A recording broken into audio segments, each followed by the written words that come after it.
Though it is fair to say that the United Kingdom has spent 8 years demonstrating that leaving the European Union, at least with much dignity, is not easy, it is an equally reasonable observation that joining the European Union is also a somewhat arduous grind. It is indeed a squeak over a decade since anyone, specifically Croatia, last managed it. Być razem z Ukrainą. My organizujemy tę pomoc. We have decided to grant candidate status to Ukraine and Moldova, and we are ready to grant candidate status to Georgia once priorities will be addressed.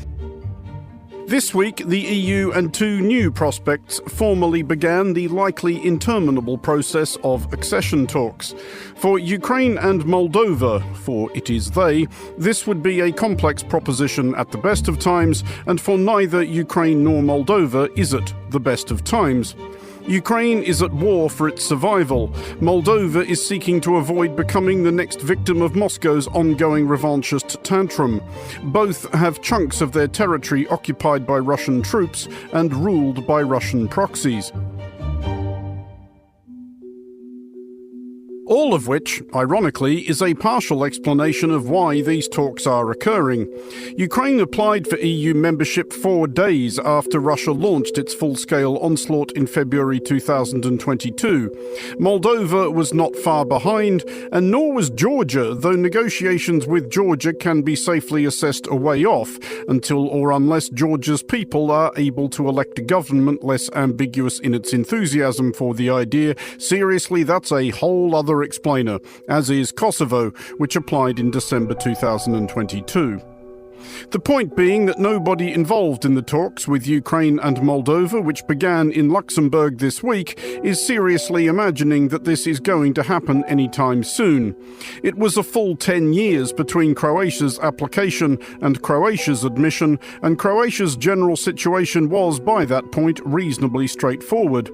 It is entirely possible that, without wanting to wish ill on anybody, there are people sitting around conference tables in Luxembourg right now who will not live to see this process completed, if indeed it is completed at all. Turkey applied to the EU in 1987, and only paranoid xenophobia-stoking European populists still pretend it will be admitted to the EU any time before the sun dies. Iceland applied in 2009 and lost interest by 2015. North Macedonia, a tiny Balkan republic which might just about be home to more people than Vienna, and which you would reckon would be relatively easy for a bloc of 450 million people to absorb, has been negotiating for 20 years, or roughly 2/3 of its independent existence. However, this week is not necessarily best thought of as the diplomatic and strategic equivalent of Sisyphus applying his shoulder to the boulder for the first time. There are good reasons for this to happen, even if nothing much happens anytime soon. The commencement of these talks is, at this very early stage, first and foremost a gesture of support for Ukraine and Moldova and a statement of defiance towards Russia. To the very limited extent that there has ever been a rational rationale animating Russia's rampage in Ukraine, it has been Moscow's morbid fear of more of its former sphere of influence turning westward, and perhaps, therefore, causing a critical mass of Russians to decide that maybe they fancy trying some peace, prosperity, democracy, free press, rule of law, that kind of thing.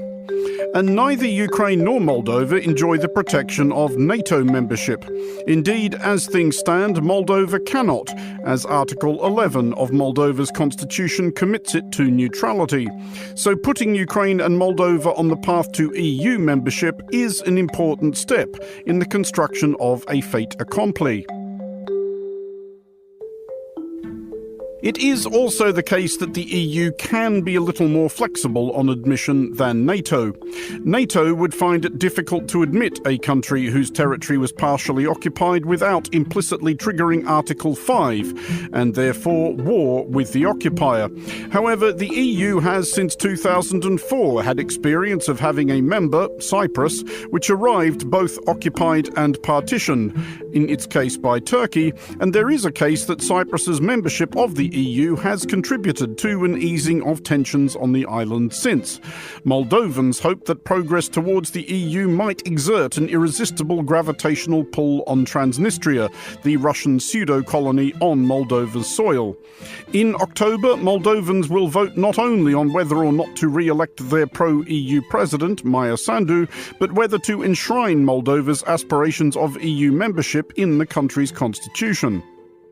For Moldova, European integration is the only one way to ensure security and peace in Moldova, especially considering the regional situation that we have a war at our borders, and therefore it becomes geopolitical strategic to ensure that our efforts to integrate into the EU will bring peace and will ensure security in Moldova. Speaking to Monocle Radio earlier this week, Moldova's State Secretary for European Integration, Rodica Crudu, offered 2030 as a plausible date for Moldova's entry to the EU. This is optimistic, to understate matters wildly, but it's her job to be optimistic. This is a beginning, not an end, and a beginning, hopefully, of the end of Russia's predatory tendencies towards its Western neighbours. For Monocle Radio, I'm Andrew Mueller.